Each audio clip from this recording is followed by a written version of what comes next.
Solidarity forever, solidarity forever, solidarity forever, for the union makes us strong. When you look at Parliament, as at now, all members of Parliament, it is their constituents who are affected. It is their constituents who are sick and tired of what is happening. It is their constituents who are in various hospitals.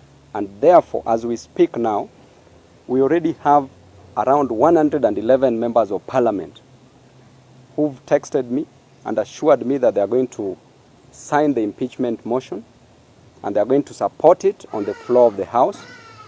And this will be the greatest impeachment ever. Why? Because of the arrogance, the ignorance of the Cabinet Secretary for Health. And you know, when you are a Cabinet Secretary for Health, you must be very careful because you have to look at your credentials first vis-a-vis the people you are heading.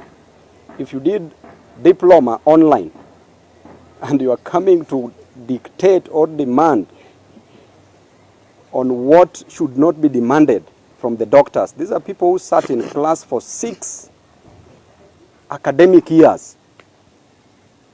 And having been a president of the University of Nairobi, I know what the doctors were going through.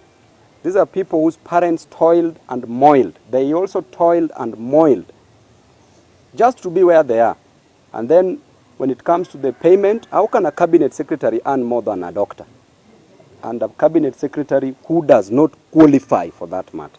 And therefore, she will be impeached.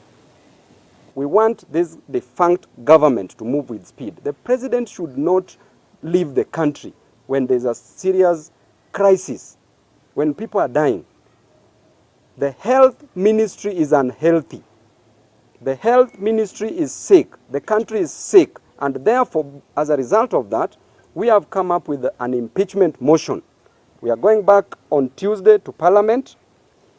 And this is the letter that we've sent to the clerk of the National Assembly so far on an impeachment motion that we want to impeach the Cabinet Secretary for Health, Nakhumicha, and we want her to continue staying at the funerals where she's enjoying staying instead of meeting the doctors and doing her job. So the letter reads, Notice of Motion, the removal of the Cabinet Secretary for Ministry of Health, Susan Nakhumicha.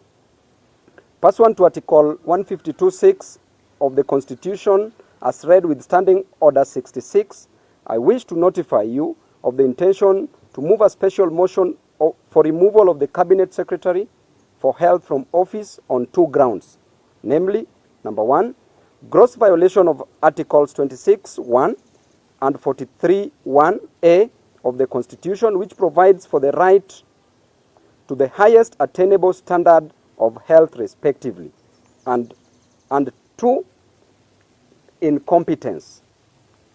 The Cabinet Secretary,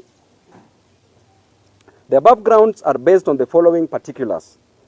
The Cabinet Secretary has failed to appreciate the seriousness of the strike and has failed to provide a lasting solution to settle the demands of the medics, including hiring of trainee doctors and payment of salaries.